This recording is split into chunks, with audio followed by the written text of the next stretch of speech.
Presidente de la Cámara. Francisco, un gusto saludarte. Igualmente, Adolfo. Bienvenidos, bienvenidos a todos.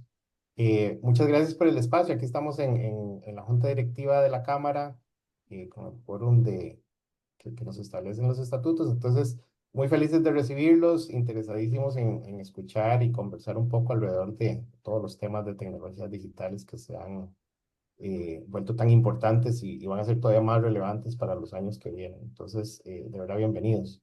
Normalmente lo que hemos hecho, doña Laura y equipo, es, a mí me gustaría tal vez darles una visión general de cómo la Cámara eh, visualiza el entorno de las tecnologías digitales, el entorno del país, y que a partir de ahí tal vez ustedes nos puedan compartir cuáles son sus propuestas, sus ideas, y a partir de ahí podamos entablar una conversación ya un poquito más de preguntas y respuestas, si le parece. Sí, claro que sí. Muchísimas gracias, don Adolfo, y a todos los miembros de la Cámara. Estamos muy contentos de compartir con ustedes, así que por favor, esa propuesta de organización de la actividad me parece muy bien, así que adelante. Perfecto, muchísimas gracias. Bueno, tal vez les cuento rápidamente, la Cámara fue fundada en el 98. Originalmente fuimos la Cámara de Productores de Software, era una cámara incipiente, si se ponen a pensar, eso fue en los inicios de la Internet, ya con un uso más empresarial, eh, y se conformó por 8 empresas en ese momento. Para el año 2000 tuvimos la suerte de lograr ejecutar un proyecto en el que nos apoyó Procomer y el Consejo Nacional de Rectores, donde el Banco Interamericano de Desarrollo nos dio una cooperación no reembolsable de $2,500,000. Y ahí se gestó el proceso de transformación del sector como tal. Pasamos a ser ya CAMTIC, ya no la Cámara de Productores de Software, sino la Cámara de Tecnologías de Información y Comunicación, y al día de hoy somos más de 200 empresas afiliadas de todo tipo. Tenemos empresas transnacionales como Amazon, Microsoft, Oracle y algunas otras, pero el grueso es un grupo de empresas locales, pequeñas, medianas y grandes, donde las pymes son el grueso de nuestros afiliados. Estamos hablando de que probablemente el 90% de las empresas andan por ahí, con una característica muy interesante, y es que por el tamaño del mercado local, siendo un país, Costa Rica, tan pequeño, las empresas prácticamente nacen para exportar, Ujú. porque es nuevamente un mercado pequeño. Entonces, se van a encontrar empresas que tienen un mercado natural inicialmente en Centroamérica y el Caribe, un segundo mercado que es ya todo el tema de Latinoamérica, y un enfoque muy fuerte de exportación también al mercado de los Estados Unidos bajo el modelo de nearshore. Y esto es un proceso que se ha dado desde prácticamente el inicio. Son empresas entonces que se ven expuestas a mercados mucho más competitivos, más grandes, y entonces son empresas que típicamente tienen esquemas de innovación interesantísimos, haciendo cosas en áreas en donde probablemente ni siquiera existan esos modelos de negocio en el país. Ujú. Entonces, de nuevo, es un sector que puede aportar muchísimo a todo el tema de innovación, de desarrollo. Eh, Nos ha pasado mucho el tema o la historia de que nadie es profeta en su tierra, ¿verdad? Entonces, sí hemos visto mucho que tenemos un alto expertise en áreas muy especializadas. Sin embargo, no se está aprovechando o no se logra capitalizar toda esa experiencia y ese conocimiento en el Ujú. mercado local. La Cámara opera en 6 grandes áreas. La primera tiene que ver con el área de emprendimientos. Nos hemos abocado a la labor de servir como ese ente articulador de los diferentes esfuerzos sin sustituir a nadie, pero sí queremos orquestar todo el ecosistema de emprendimiento de base tecnológica en el país, y lo hemos hecho de una manera exitosa durante los últimos 2 años, en donde ya pues se nota una diferencia. Existen elementos que son importantísimos, temas, por ejemplo, de acceso al financiamiento. El sistema bancario nacional hoy por hoy está diseñado y soportado con base en lo que pasaba en los años 80, donde yo podía poner mi cosecha o mi terreno, ¿verdad? O mi planta, mi maquinaria a responder por un crédito. Aquí lo que tenemos es propiedad intelectual, tenemos contratos de muchísimo valor, pero el sistema financiero aún hoy eso no lo valora como un activo que pueda servir de respaldo. Entonces, la parte financiera es compleja, El tema de atracción de inversión, al ser un mercado pequeño, igual también es todo el tema de capital ángel, de venture capital, es algo que se ha ido desarrollando poco a poco, pero que sin embargo todavía nos queda mucho terreno por andar. Y sí creemos que desde la perspectiva país, nosotros debemos apostar, sobre todo en un mundo de inteligencia artificial como en el que estamos ya. El tema de emprendimientos es algo en donde podemos definitivamente diferenciarnos como país y liderar la región. Muy alineado con este tema está todo el tema de talento humano, que aquí tenemos un gran reto, ¿verdad? Tenemos un sistema educativo que hoy no atiende las necesidades de lo que viene, ¿verdad? Estamos con un sistema educativo que yo llamo 1.0, ¿verdad? Con un tsunami que se nos viene encima de necesidades, ya ni siquiera 2.0, probablemente serían 4.0, y no tenemos claridad de cómo eso se va a solventar, ¿verdad? Y la articulación en sí de todos los entes que tienen que ver con esto, aparte del Ministerio de Educación, el INA, y algunos otros, creemos que es necesario hacer un rediseño completo del sistema de manera tal que no solo atienda las necesidades que vamos a tener dentro de 5 o 10 años, sino que logre solventar las necesidades que hoy las empresas estamos teniendo ya hoy. Eh, Costa Rica además se ha vuelto un país muy caro. ¿Verdad? El tema, por ejemplo, del tipo de cambio a este sector lo ha afectado muchísimo, pero severamente con una condición muy particular que probablemente los otros sectores no tienen y que, por un lado, digamos, ayuda a solventar la situación puntual, pero por otro lado nos afecta como país. Nosotros como empresarios de tecnologías tenemos la capacidad de contratar prácticamente donde esté el talento humano. Entonces, al ser Costa Rica un país que se ha vuelto tan caro, lo que los empresarios han hecho para lograr sostener sus negocios y lograr sostener sus operaciones de manera competitiva es contratar en otras locaciones. Entonces usted verá empresas costarricenses contratando en Argentina, en Colombia, en México, en El Salvador, en Guatemala, etcétera, etcétera, con la gran ventaja de que mover esos recursos a esos países es relativamente sencillo, pero que posteriormente, cuando las condiciones vuelvan a ser idóneas para contratar acá, porque uno como empresario costarricense lo que quiere es tener los empleados, ¿verdad? Y generar empleo en el país, generar riqueza en el país y demás, sobre todo en una industria que se basa en el conocimiento y tiene salarios súper competitivos, salarios muy atractivos, pero hay un punto en donde se vuelve no competitivo. Entonces, retraer esos proyectos que se llevan a otros países posteriormente a Costa Rica es un reto, iba a ser un reto, no es tan sencillo volverlos a traer atrás. El tema de talento es algo que hemos venido trabajando desde hace ya muchos años. Tenemos una relación muy fuerte con el INA, con Procomer y con algunas otras instituciones, pero creo que ahí el país necesita una una visión más holística, ¿verdad? Y en donde Camtic estaría feliz de participar y de apoyar como lo hemos venido haciendo hasta la fecha. Eh, el otro tema en el que trabajamos es un tema muy enfocado al tema de innovación, en donde en los últimos años ha estado el elemento de la inteligencia artificial generativa, ¿verdad? Todos hemos oído hablar muchísimo de este tema. Sin embargo, en estos momentos, el, la capacidad de las empresas de los sectores más tradicionales, hablemos de agricultura, industria, turismo, etcétera, de absorber este tipo de tecnologías y de entender cómo se utilizan para el beneficio de sus industrias y sus negocios, es algo que no está claro. Entonces, existe una serie de mitos, lo hemos validado a través de estudios que hemos hecho con algunas otras cámaras. Hemos estado hablando mucho de esto con don Manuel Tovar en Comex, con doña Laura López en Procomer, con doña Paula Bogantes en MISIT. Y desde la Cámara propusimos un proyecto muy interesante que hemos denominado InnovaCR, en donde lo que queremos es tratar de mapear las necesidades y las oportunidades de todos esos sectores no tradicionales, ¿verdad? En términos de transformación digital y empatar esto con la oferta del sector de tecnologías digitales a través de esquemas de innovación abierta, a través de esquemas de coinversión, porque en estos momentos lo que es clave es que estos sectores sean los primeros en adoptar este tipo de tecnologías.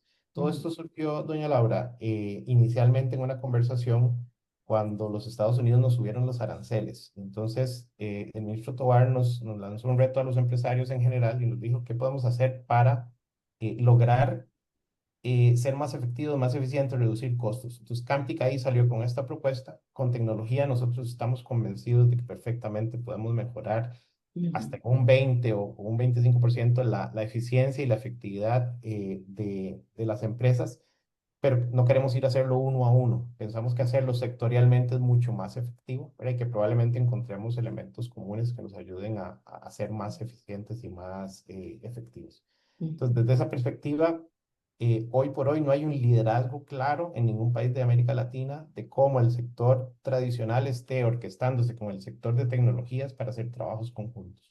Nosotros queremos ser el primer país que haga eso. Estamos trabajando ya con MISIT y con COMEX de cara a lograrlo. Existe interés del Banco Interamericano de Integración, Banco Centroamericano de Integración Económica de fondear este tipo de proyectos. Entonces ahí estamos siendo muy proactivos, pero el tema de innovación creo que va a ser el diferenciador que nos va a poder sacar de toda ujú, esta dinámica. Eh, Les mencionaba ya el tema de inversión, ¿verdad? Que este es un tema complejo, básicamente por las condiciones del mercado. Y además, pues como cámara empresarial siempre nos hemos definido como un grupo de trabajo, no como un grupo de presión. Y como tal, pues siempre tratamos de tener una cercanía constructiva y positiva con el gobierno para lo que nosotros llamamos las condiciones de mercado, para que es ujú. tener las condiciones necesarias para que las empresas puedan crecer, puedan generar más riqueza, pagar más impuestos y se dé todo ese círculo virtuoso. Desde esa perspectiva, las condiciones de mercado actuales, pues específicamente en temas de tipo de cambio y Ujú, talento humano es donde creo que tenemos que trabajar más para que la competitividad se pueda recuperar. Es un sector con un potencial gigantesco. Aquí tenemos empresas afiliadas que están haciendo cosas realmente grandes y sorprendentes. ¿Verdad? El otro día conversábamos con la ministra Bogantes. Hay empresas ticas que están haciendo todo el tema de manejo de logística en puertos gigantescos en Europa a través del uso de inteligencia artificial. Hemos hecho proyectos de voto electrónico en diferentes países, ¿verdad? Estamos hablando de que hay empresas acá proveyendo, y empresas 100% locales, muchas de ellas pymes, proveyéndole servicios a empresas del Fortune 100 en Estados Unidos. ujú. Entonces, hay un potencial gigantesco que si logramos articular una labor, ¿verdad? Ojalá tripartita, de gobierno, industria y academia, creo que el resultado podría ser muy poderoso. Entonces, desde ya ponerlo pues a disposición en caso de que usted llegue a la presidencia y que pues estaríamos encantados de apoyar cualquier esfuerzo en esta línea. Tal vez voy a cerrar ahí y les doy el espacio a ustedes para que nos comenten. Muchas gracias, don Adolfo. Muy interesante todos los planteamientos.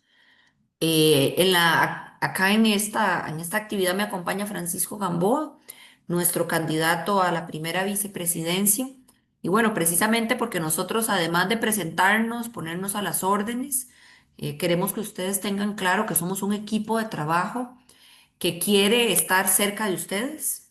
Somos un equipo de trabajo que comprende la necesidad de continuar dando condiciones para el desarrollo de la innovación, de la tecnología, de proyectos de inversión tecnológica y otros más que sin lugar a dudas están despegando bien en nuestro país. Así que tanto Francisco como yo, igualmente Douglas Soto, nuestro candidato a la segunda vicepresidencia que no pudo acompañarnos porque está en una actividad en la UCR de temas de agua. Y la verdad es que estamos haciendo milagros para poder dividirnos y tener la mayor cantidad de espacios de diálogo y de escucha.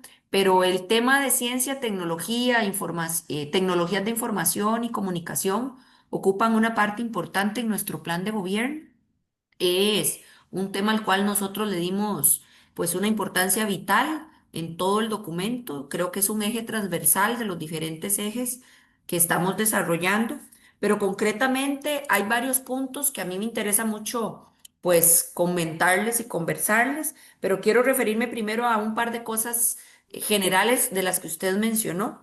El Ujú. primero es el proyecto Innova CR, ese proyecto que lo conozco bien, donde sé que les está apoyando el MISID, que les está apoyando COMEX, el BCIE. Yo creo que es un proyecto importante que va a darnos resultados importantes y que es un proyecto que ojalá le busquemos una continuidad en el tiempo, porque creo que nos hace bien. Así Claro, que quiero dejarle muy claro a la Cámara que ustedes pueden contar conmigo como una aliada en ese proyecto para darle continuidad y llevarlo, ojalá, a generar todavía mejores retornos económicos y sobre todo a cumplir los objetivos que se plantearon, que son desafiantes, y más bien a plantear una siguiente etapa.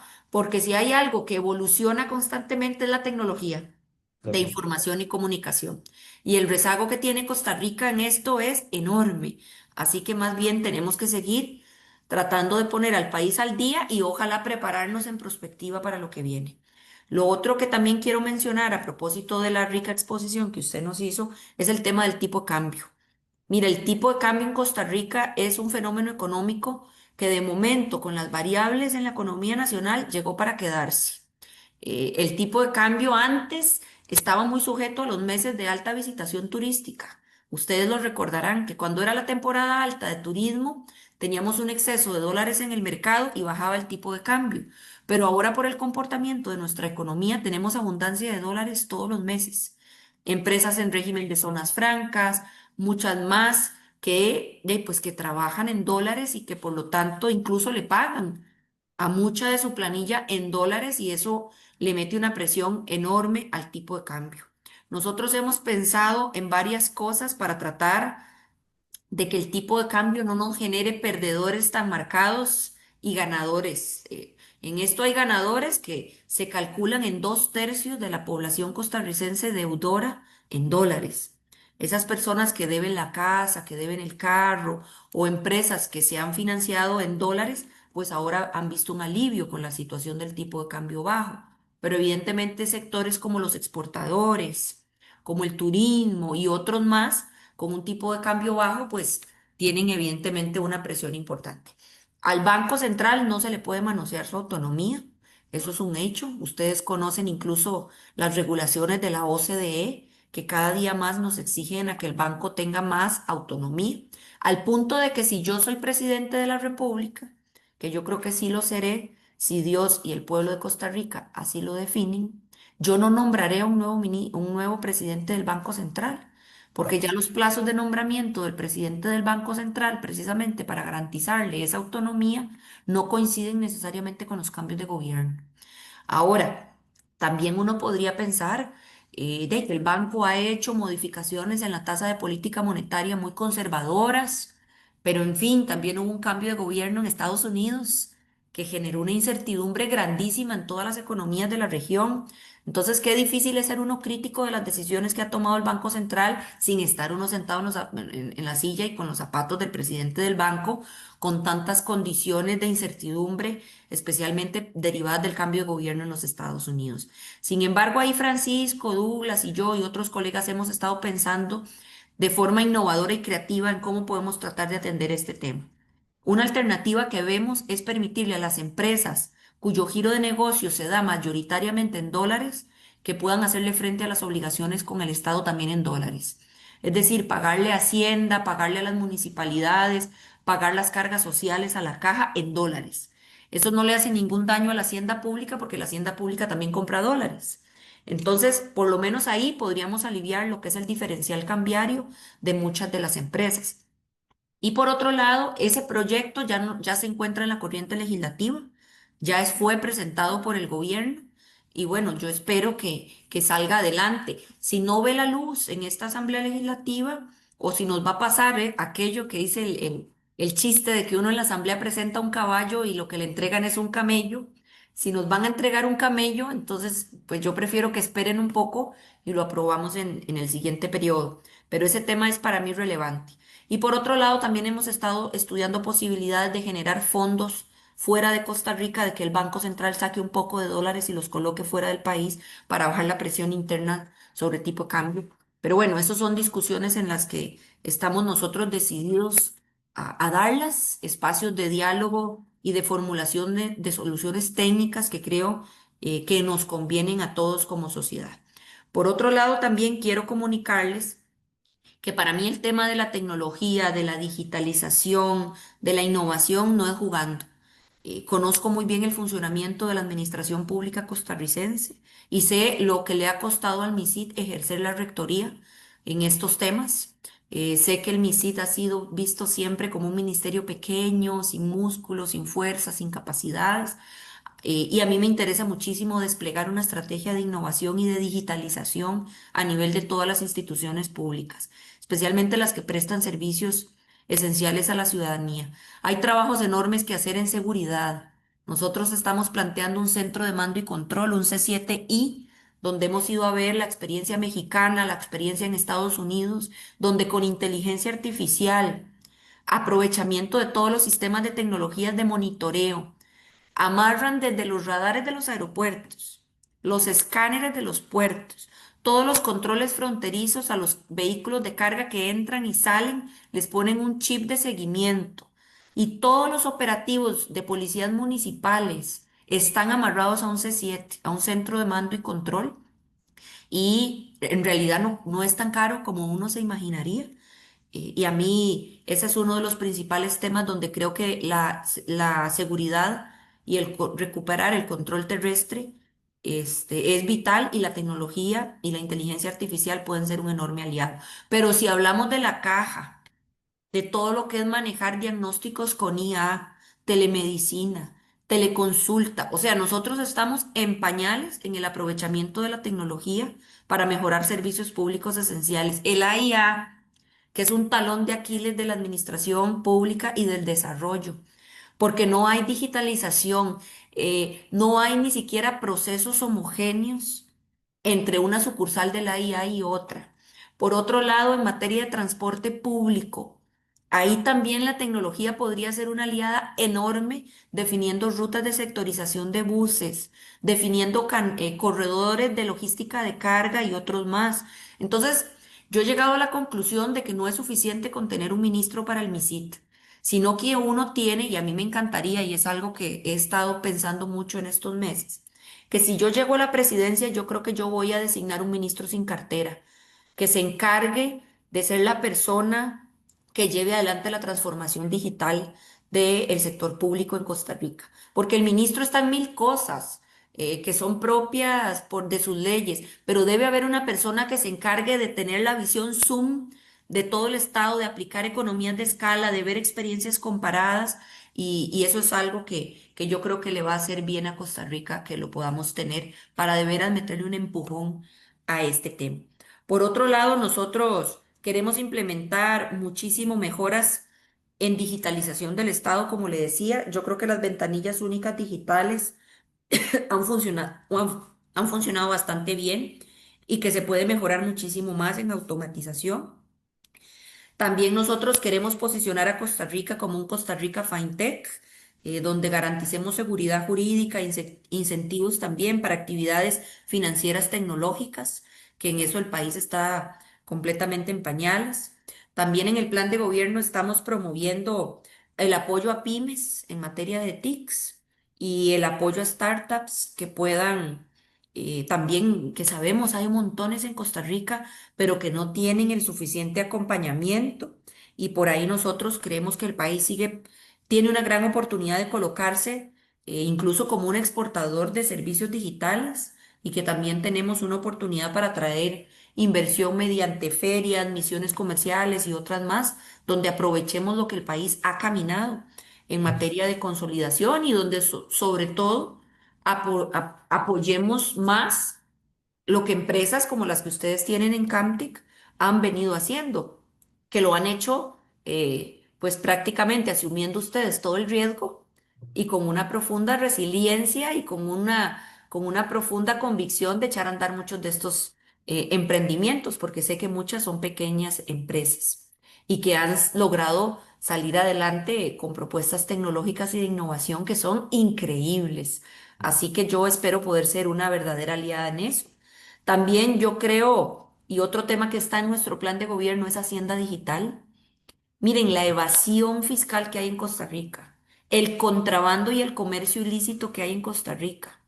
Eso es pavoroso y eso le está generando un daño enorme a comerciantes, al sector agrícola, ni para qué. Entran, por ejemplo, de Nicaragua un contenedor que dice que trae 3 toneladas de pitaya y eso se lo llena a mano la aduana ahí en Guanacaste, la de Peñas Blancas, y resulta que en lugar de 3 toneladas venían 10. Necesitamos eliminar el papel y eliminar la potestad del funcionario o del mando medio de ser el que decide si lo que vienen son 3 o 10 toneladas. Y Hacienda Digital va a ser un enorme aliado en eso. Hacienda Digital también nos va a ayudar muchísimo y ahí me gustaría que más adelante nos sentemos juntos a verlo y a recibir retroalimentación de ustedes que son especialistas en eso. Hacienda Digital nos va a ayudar muchísimo también a pagarle la planilla al Estado. Ay, yo que fui rectora del empleo público y que traté de contener esa bola de crecimiento exponencial de los salarios de los empleados públicos, que crecen descontroladamente por incentivos salariales, pluses salariales, le hemos estado poniendo orden a todo eso, pero todavía falta muchísimo por hacer. Para darles un ejemplo, el Ministerio de Educación Pública tiene 120.000 personas en su planilla y el Departamento de Recursos Humanos para administrar a esas 120.000 personas es de 700 personas y llenan manualmente la planilla de cada uno de esos 120.000 funcionarios. Entonces, al llenarla manualmente, ustedes pueden preguntarle a cualquier amigo, familiar que trabaje en el MEP normalmente tiene hasta 7 meses de rezago en cosas que le debe a maestros, que le debe a administrativos, a conserjes, porque manualmente no han sido capaces. Bueno, Hacienda Digital, gloria a Dios, tiene un módulo para ordenar esa carambada y empezar, porque eso no es inventar el agua tibia, eso es tener un buen sistema de pagos que le permita al MEP dejar de arrastrar esos atrasos.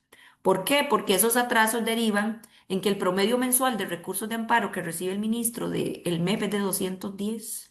Usted Wow. sabe usted ser ministro y atender 210 amparos de sus empleados por mes. Esa es la estadística. Y usted responde en lo civil, en lo penal, en lo administrativo con su propio patrimonio cuando es ministro. Entonces, Hacienda Digital yo creo que es un proyectazo que nos va a ayudar a facilitar un montón de cosas. Las que a mí me interesan más, obviamente, el cobro de impuestos, las aduanas y todo lo que tiene que ver con los sistemas de pago. Por otro lado, también, y hablando un poco ya de educación, que lo mencionaba ahora don Adolfo, nosotros planteamos en nuestro plan de gobierno varias cosas. Primero, una estrategia que le pusimos Costa Rica habla inglés, donde creemos que ahí tenemos que socar muchísimo más las tuercas, permitirle a Lina volar, despegar. El Lina no puede seguir siendo lo que es y yo siempre me uso a mí misma de ejemplo. Yo tengo una hija de 3 años y normalmente yo llego a mi casa a las 8, 8:30 de la noche por mis distintas ocupaciones profesionales y laborales. Me voy desocupando hasta que Fernanda se duerme, que eso es como a las 9. ¿Por qué yo a las 9 no puedo conectarme a una plataforma, a un aula virtual de Lina y trabajar de 9 a 10, a 11 en algún curso de capacitación en ciberseguridad, en bilingüismo, en lo que yo quiera? Pero el Lina funcionando con horario de gobierno de 8 a 4 de la tarde. ¿Quién puede ir a clases presenciales de 8 a 4 de la tarde? Eso está completamente obsoleto. Y también está obsoleto el modelo de contratación de los tutores de Lina, porque tienen el mismo modelo del resto de las instituciones públicas. Entonces, hace 20 años contrataron a un montón de tutores en panadería, repostería, manicuristas, corte y confección, que evidentemente ahora el mercado ya no necesita de eso, pero de ahí siguen los tutores en propiedad. 30 años hasta que se jubilen. Esos cambios pasan necesariamente por la Asamblea Legislativa. A mí me duele, ese proyecto tiene, yo creo que ya más de 2 años, el de modernización del INA, que se entregó a la Asamblea y lamentablemente todavía no ha salido adelante, pero ese es un tema que tenemos que resolver para poner al INA cerca de la gente, empleando aulas virtuales y tecnología para acercar el conocimiento y mejorar las destrezas. Por otro lado, también nosotros estamos promoviendo la Estrategia Nacional en Educación STEM y un modelo de inmersión en todos los niveles educativos. Ya hay una estrategia, pero creo que esa estrategia hace falta adecuarla y darle mayores recursos y especialmente más direccionamiento para que genere los resultados que queremos. Yo creo mucho en los colegios científicos Planteamos en el plan de gobierno construir 10 nuevos colegios científicos, porque sin lugar a dudas, los colegios científicos fuera de la GAM especialmente despiertan vocaciones científicas que son tan importantes en el país. También estamos promoviendo el fortalecimiento vocacional desde la primaria, con programas de robótica y con una reforma curricular total en el Ministerio de Educación Pública, tanto para la primaria como para la secundaria, de forma tal que migremos a planes de estudio que sean más adecuados con las ciencias, las tecnologías, la robótica y que le permita a los niños y jóvenes de Costa Rica tener mejores habilidades para todo lo que viene en el futuro y lo que ya está aquí definitivamente. Por otro lado, también estoy y soy abanderada de modificar los currículums académicos, los planes de estudio de los colegios técnico profesionales. Tenemos colegios técnicos profesionales que siguen dando secretariado ejecutivo, que no lograron adecuar sus programas de estudio a carreras técnicas que le permita a esos muchachos insertarse mejor en el mercado laboral. Ahora, todo esto se dice muy fácil y se pone también como una gran responsabilidad en el plan de gobierno. Sin embargo, el ministro de Educación es un voto del Consejo Superior de Educación. Y todo esto que yo les acabo de decir pasa por la toma de decisiones del Consejo Superior de Educación. Entonces también ahí tenemos que revisar el modelo de gobernanza, porque en ese Consejo Superior de Educación están los sindicatos, está el CONARE, hay dos exministros con voz y voto y el ministro viene siendo solamente uno de esos votos. Entonces, muchas veces para hacer un cambio en un plan de estudio se tarda 2 o 3 años. Y eso es totalmente inadmisible en un mundo globalizado que avanza a otra velocidad. Es parte de lo que yo también quiero revisar y es parte también del anhelo que tengo de contar con una mayoría legislativa para que los cambios que necesitamos para poner a Costa Rica al día no nos tomen 35 años, como ha tomado la reforma a la modernización del mercado eléctrico, por ejemplo, o no nos tomen 25 años parlamentando las jornadas 4x3, por mencionar otro de los ejemplos. Y en energía vital, porque ustedes saben que la inteligencia artificial consume muchísima cantidad de energía y no la tenemos en Costa Rica. Ahí tenemos ya un problema grave que ya nos reventó. Es más, les voy a contar, no sé si ustedes vieron la crítica en varios medios de comunicación de los llamados canallas que decían que el gobierno tenía en bodega los escáneres para colocar en el puerto de Caldera y que no los quería el gobierno colocar.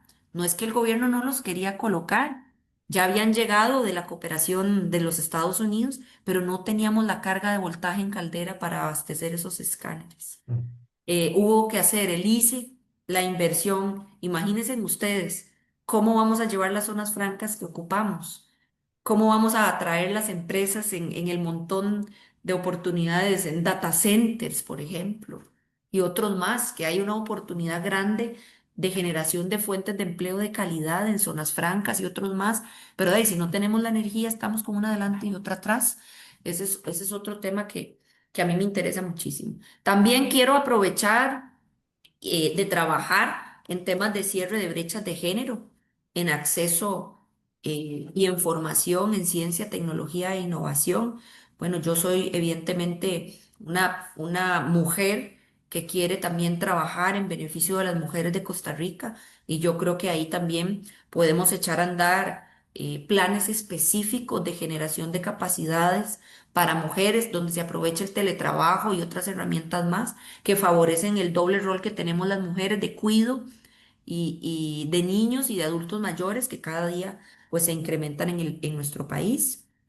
Ya les comentaba brevemente lo del INA, el tema de educación dual. Ese tema se nos quedó botado. Ya esa ley no cumple con lo que necesita nuestro país. También en esta administración se planteó una reforma que yo veo que no va a salir, lamentablemente, pero ese es otro compromiso importantísimo para generar talento especializado. El despliegue de 5G y la infraestructura para ese despliegue. A mí me interesa muchísimo continuar con ese despliegue. Creo que se pueden hacer algunas cosas con los gobiernos locales, porque muchas veces el responsable de que no haya una buena calidad siempre se le tira esa responsabilidad a las empresas proveedoras. Si no hay una buena cobertura de la señal o si no hay un buen despliegue, se dice, ah, la empresa que no sirve para un carajo.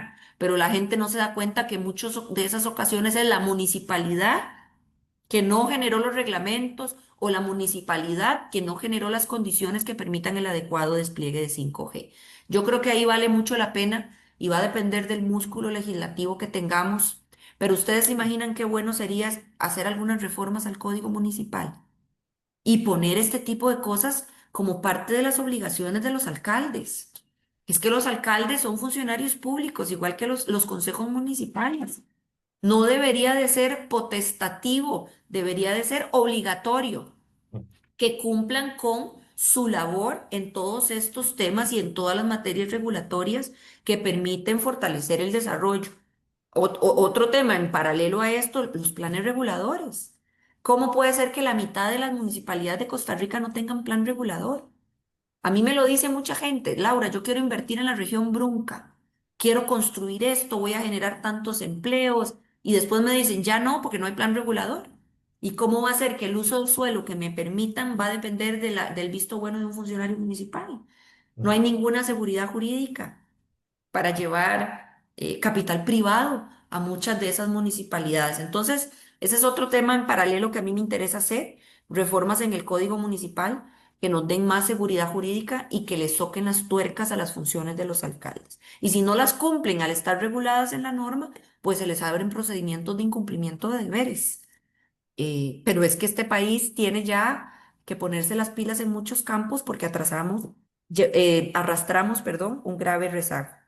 Y obviamente el 5G, bueno, ¿qué les voy a explicar yo a ustedes? Todas las maravillas en mejoras en la conectividad rural, todas las mejoras sociales, de desarrollo en general, que nos permite llevar adelante un despliegue total de la red.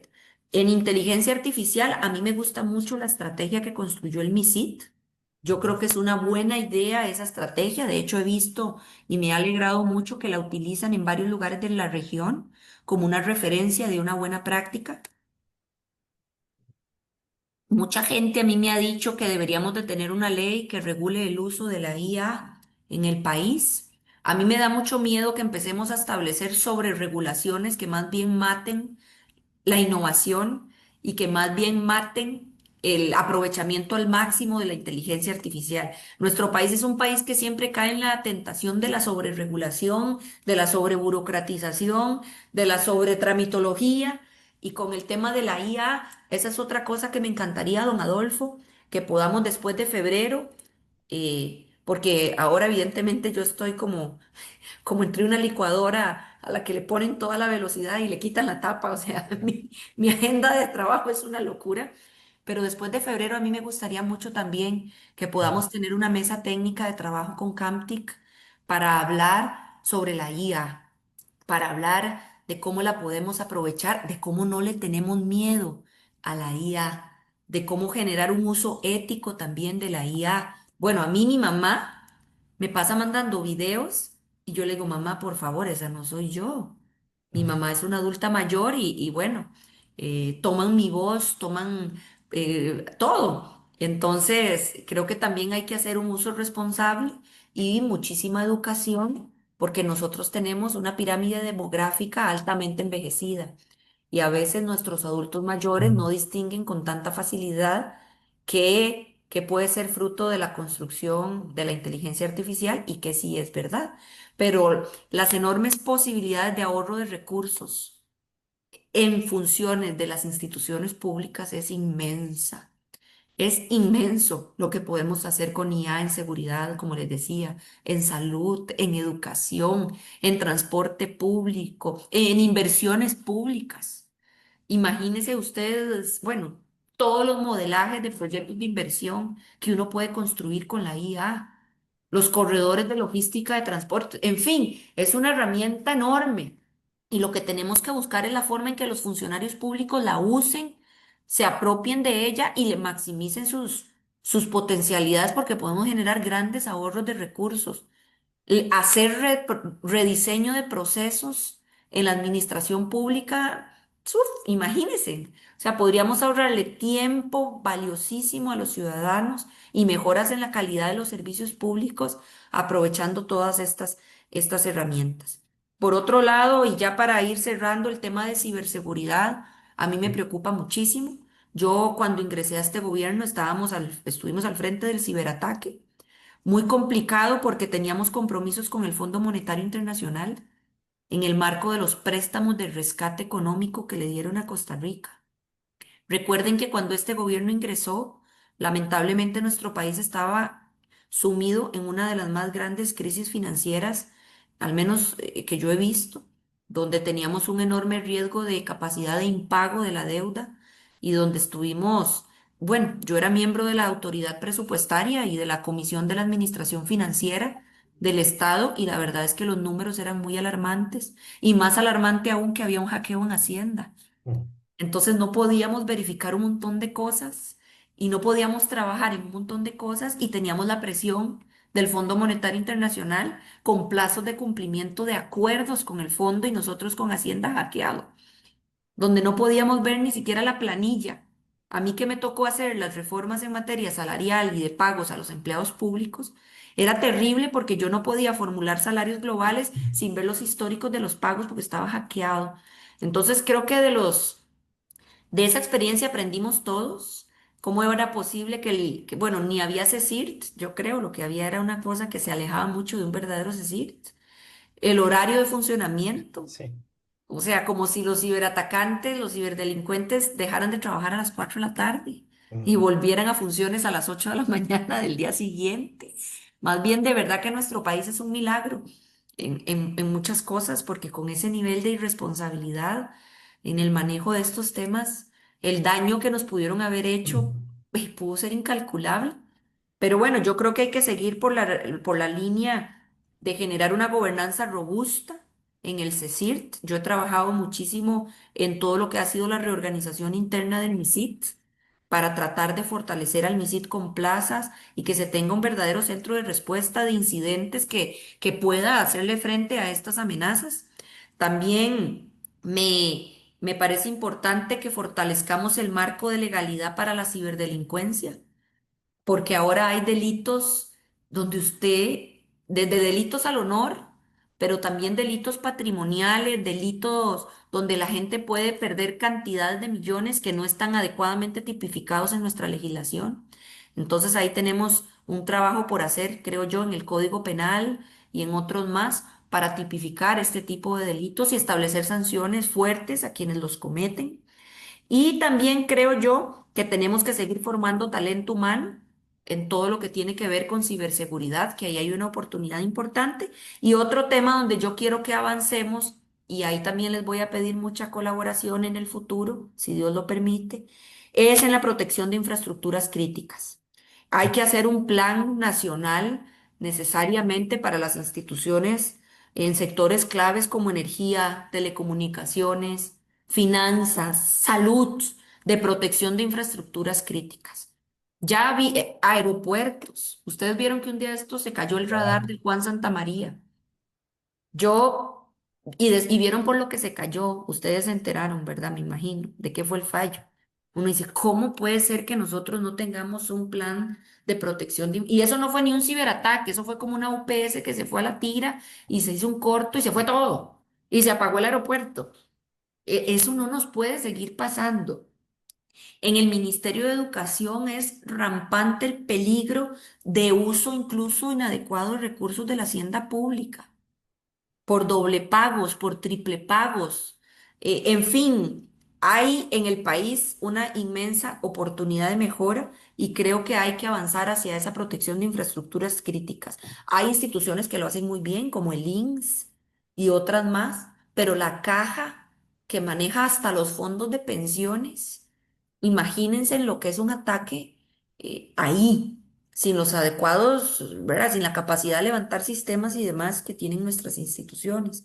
Así que ahí hay un enorme camino por delante para trabajar. Traté de hacer un repaso flash, ¿verdad? De los diferentes temas que tenemos en nuestro plan de gobierno, pero el principal mensaje que yo quiero dejarles es que mi mayor interés es que podamos trabajar con la Cámara de puertas abiertas. Yo creo mucho en construcciones colectivas. De hecho, por eso Francisco es economista, Douglas Soto es abogado, yo soy politóloga, yo me especialicé en políticas públicas y gobernabilidad democrática, que eso es en español como estudiar problemas públicos y construirles soluciones. Y también en gobierno y administración pública. Y bueno, nuestro afán es tratar de que Costa Rica siga prosperando, siga progresando, arreglar las cosas que como sociedad sabemos que están mal. Yo creo que nuestro país es una democracia madura, que sabe distinguir lo que está muy bien, pero que sabe distinguir también lo que está muy mal y lo que necesita de un proceso de modernización y de ajuste para que nuestro país se coloque a la altura de los tiempos. Yo me imagino que ustedes han visto la sed de desarrollo que tiene El Salvador, que ustedes han visto la sed de desarrollo que tiene República Dominicana, que ustedes han visto que Panamá no camina, Panamá vuela. Y mientras tanto, nosotros conversamos y parlamentamos por 35 años la modernización del mercado eléctrico. Mm. Entonces, creo que si queremos verdaderamente que nuestro país no se quede atrás en temas estratégicos para continuar consolidando un modelo de desarrollo que pueda combatir la pobreza, combatir la desigualdad, seguir aumentando el ingreso familiar y tantas cosas más que anhelamos todos, especialmente generar desarrollo en costas y fronteras. Qué fácil es señalar a la gente de costas y fronteras cuando se vinculan con el crimen organizado, pero es que ahí no hay oportunidades de nada, ahí no hay empleo de nada. Yo soy muy amiga de la alcaldesa de Limón y ya con esto cierro. Doña Ana Macala un día de estos me mandaba un video como de 4 cuadras de fila de personas y yo le pongo de ahí, ¿qué están regalando? Y doña Ana me contestó que esas 4 cuadras de fila de personas eran en un hotel que estaba ofreciendo 7 puestos de trabajo. Mm. O sea, eso es realmente doloroso y es parte del compromiso grande que yo tengo para el futuro gobierno. Y igualmente aprovecho para pedirle a esta Cámara apoyo. Nosotros queremos hacer bien las cosas y creo que podemos trabajar muy bien en equipo y que, como les pude mostrar, pues muy brevemente, el tema de las tecnologías de información y comunicación para nosotros son una prioridad.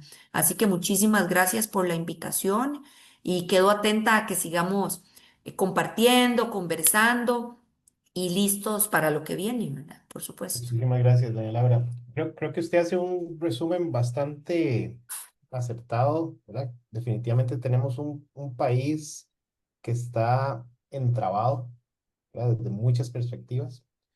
Y desde nuestra perspectiva, eh, y creo que usted lo plantea muy bien también al decir que la tecnología dejó de ser un departamento de una empresa o un ministerio de un gobierno, ¿verdad? La tecnología ahora es un eje transversal completamente y, y todas las soluciones para la gran mayoría de los problemas que tiene este país van a pasar por un tema de tecnología. Hay un estudio de hace ya algunos años en el que nosotros colaboramos tangencialmente, que la gente del PROSIC hablaba de un ahorro hasta de un 3% del PIB con la implementación de un proceso de transformación digital del Estado. Eso es Ujú. previo a inteligencia artificial, por eso fue en el 2020, si no me equivoco. Con inteligencia artificial probablemente estaremos hablando de un 3,5 y 4% fácilmente, ¿verdad? De ahorros, con la gran virtud de que además no solo se resuelve y se hace más eficiente los procesos, sino que se mete todo en una pecera de vidrio donde todo es transparente, los temas de corrupción se resuelven y demás. Y donde las instituciones, al igual que las empresas, vamos a dejar de ser una empresa de agricultura y vamos a pasar a ser instituciones y organizaciones de tecnología orientadas hacia un foco específico. Entonces, la caja probablemente va a terminar siendo una institución 100% tecnificada con orientación hacia el tema de salud. El MEP igual, pero en el tema de educación. Entonces, desde esa perspectiva hay que pensar, cambiar el paradigma y pensar diferente. La inteligencia artificial definitivamente viene a ser una herramienta fundamental para todo este proceso y desde la Cámara como tal, nosotros pues desde ya a las órdenes siempre hemos sido, como le decía al inicio, un grupo de trabajo. Con doña Paula en particular hemos trabajado súper bien.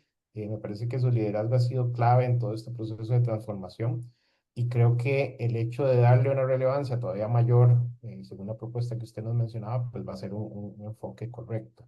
Pues de verdad agradecerle por el espacio y tal vez darle la palabra a dos personas que tienen.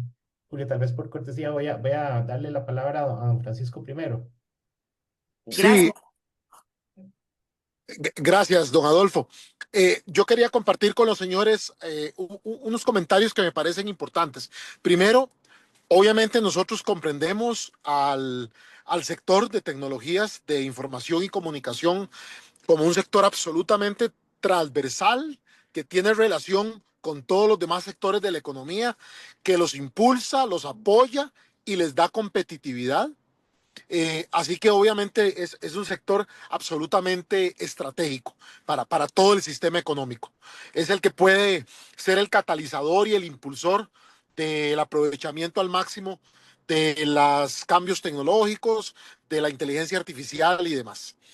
Segundo, que me parece importante mencionar que visualizamos que para el impulso de este sector y del emprendimiento en el mismo, tiene que haber un trabajo conjunto mucho más coordinado del que ha habido entre el Ministerio de Ciencia, entre el MISIT y el MEIC. Ujú, No pueden dar por separado ambos ministerios apoyo al sector. Tiene que ser un apoyo absolutamente coordinado. Porque, por ejemplo, el MEIC es más fuerte que el MISID en algunos temas, en gestión empresarial. El que está en la junta directiva del sistema de banca para el desarrollo no es el MISID, es el MEIC. En fin, hay muchas cosas por las cuales el trabajo debe ser, me parece, conjunto en cuanto a apoyo a este sector se refiere. Tercero, que evidentemente ustedes conocen mi trabajo y digamos, la última etapa del mismo fue quitar más de 170 cuellos de botella tramitológicos que existían en 2022 y que ya no existen hoy. Muchos de ellos fueron específicos para esta industria y otros fueron genéricos para todas las actividades económicas, incluyendo esta industria. Y vamos a seguir con ese espíritu, quitando todo lo que más se quita desde el Poder Ejecutivo. Eh, y cuarto, eso me liga con el cuarto punto. El cuarto punto es el tema legislativo.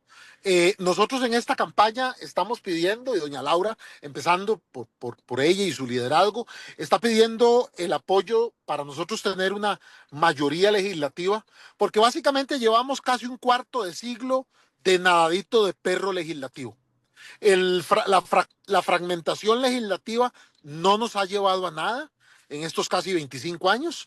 Nos ha llevado a que se duren décadas en discutir la reforma eléctrica, décadas en discutir la flexibilización de las jornadas, y eso no nos lleva a ningún lado, más que a quedar relativamente rezagados frente a otros países. Entonces nosotros estamos apostándole a que la diferencia en esta ocasión sea la conformación de una mayoría legislativa sólida, y es sin duda para ello, para no solo atender algunos rezagos que tiene el país, que es por ley únicamente que se pueden atender, sino también obviamente ponernos a la delantera versus países que compiten con nosotros. Eso era básicamente los muchas comentarios gracias. que quería compartir. Gracias, buenas tardes. Gracias, don Francisco. Don Julio. Muchas gracias, doña Laura, don Francisco, por acompañarnos. Mi nombre es Julio Peraza. Yo soy fundador de una fintech, casualmente que ahora lo estaban mencionando. Nosotros hacemos adelantos de salario. Una pregunta específica. Desde la visión de ustedes, cuál podría ser la manera más efectiva de articular? Bueno, ya don Francisco lo mencionó un poquito, tal vez un poco más en profundidad. Las instituciones como el MEIC, como el MISID, Procomer y además integrar el sistema bancario para crear un esquema coordinado de apoyo a pymes tecnológicas y hablando en temas específicos como financiamiento, capacitación y apertura de mercados, tomando en cuenta experiencias como la de México, como la de Colombia, que tienen leyes fintechs, que lo que hacen es crear mercados y dinamizar mercados, porque la tecnología viene a crear nuevos espacios en donde se pueden crear nuevos productos y eso requiere contratar personas, crear empresas. Sin embargo, el marco regulatorio actual nos impide un montón de cosas, desde la parte fintech, pues por ejemplo, ahí hay negocios importantísimos en cuanto a temas de inversión, en cuanto a temas de crear nuevos productos de inversión para las personas, empresas, inversionistas privados grandes y pequeños, que sí lo tienen otros países, donde es más fácil proponer, ¿verdad? Acá, pues se ha hablado siempre de un sandbox regulatorio en donde nosotros podamos estar integrados para poder probar cosas, ¿verdad? Y que la competencia, que es muy feroz en el tema fintech, no nos aplaste en el primer mes, ¿verdad? Entonces, ¿cuál sería esa integración? ¿Cuál sería ese rol? ¿Y cómo ven ustedes una nueva ley, una ley fintech? Porque el proyecto de ley que propusieron, pues básicamente era un registro fintech sin ninguna profundidad. Muchísimas gracias. Muchas gracias a usted. Perdóneme en que me moví al carro porque ya voy tenía hasta las 12 previsto para la reunión, pero mientras llego a la siguiente reunión creo que podemos aprovechar un par de minutitos. Nosotros lo que hemos planteado es la necesidad de tener una estrategia nacional en fintech, porque a través de una estrategia nosotros podemos tener todo un proceso. ¿Y a qué me refiero con un proceso? A que lo que usted comenta de que las instituciones que intervienen son varias, pero cada una anda como muy por su lado. Entonces, nosotros hemos pensado en que una estrategia con un adecuado proceso claro de qué le toca a cuál, cómo se encadenan, qué va a hacer cada una, qué le toca y cómo trabajan en equipo las instituciones, que eso nos puede dar un alivio importante. Y también no veo por qué no el país no pueda avanzar hacia una ley que establezca, pero no solamente un registro, sino que también genere las condiciones adecuadas para que puedan operar adecuadamente en el mercado y para que también pueda Costa Rica tener las condiciones de seguridad jurídica para la operación y también la claridad en los tiempos, en los procedimientos y en todo lo demás que hoy día sabemos tiene espacios de gris de que le generan un desestímulo enorme a estas empresas que también están en un mercado de competencia muy duro. Entonces, pues eso es a grandes rasgos lo que nosotros hemos previsto. No sé si Francisco quiere complementar con algo. Fran, ¿no? Seguro no quiere complementar con nada. Perdón, es que no veo nada No, de las... perdón. No Es veo que las manitas. tenía un micrófono ahí, un problema. No, yo creo que el tema es importantísimo porque eso va de la mano. Vamos a ver, Costa Rica, si bien es cierto, relativamente tiene un sector financiero desarrollado, comparándolo con algunos países, lo cierto es que también se ocupa sofisticar todavía más. Y no solo sofisticarlo para promover más inclusión financiera entre personas, sino también sofisticarlo en cuanto a sus mercados de capital para el desarrollo de las micro, pequeñas y medianas empresas. Entonces, el tema fintech debe ser prioritario porque tiene una enorme relación con el desarrollo de los mercados financieros en específico y todavía más específico con el desarrollo de los mercados financieros para MIPIMES de varios sectores. Así que yo creo que los países no deben, digámoslo así, rezagarse con respecto a los cambios tecnológicos del mundo. Y una forma de rezagarse es tener marcos legales eh, anticuados o que ignoran o que dan la espalda a los nuevos desarrollos tecnológicos. Entonces me parece que sí es importante que el país retome o tome, porque no es retome ni siquiera, es tome camino en esa materia. Muchísimas Totalmente gracias. de acuerdo. Sabemos un grupo de empresarios fintech que estamos dispuestos a colaborar. Muchas gracias. Y sobre ese tema de marcos regulatorios restrictivos, usted lo mencionaba, doña Laura, el tema de IA es fundamental no ponernos la soga al cuello, ¿verdad? Hay tres proyectos de ley actualmente en la Asamblea, Ujú, ujú. no sé cuál es peor de todos, Sí, ¿verdad? Es un tema de restringir. La Cámara ha venido proponiendo un texto sustitutivo, de manera que ahí cuando usted guste lo podemos revisar.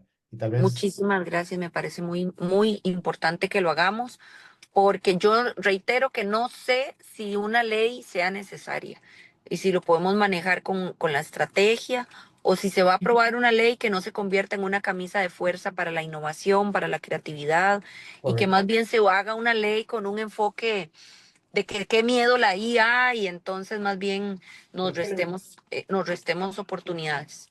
Es que creo la que el ley tiene que enfoque, ser le hecha voy por a los compartir expertos. le Pero voy a por compartir el supuesto, y documento. los que yo vi eran una ocurrencia, ¿verdad? Sí, Total. son los expertos los que deben de redactar, los que Sí, estamos el día a día en la cancha. por Gracias. Sí, supuesto, por supuesto. Bueno, yo ahora sí, señores, con toda la pena del mundo, tengo que dar por concluida la actividad. Les agradezco muchísimo el espacio, el intercambio.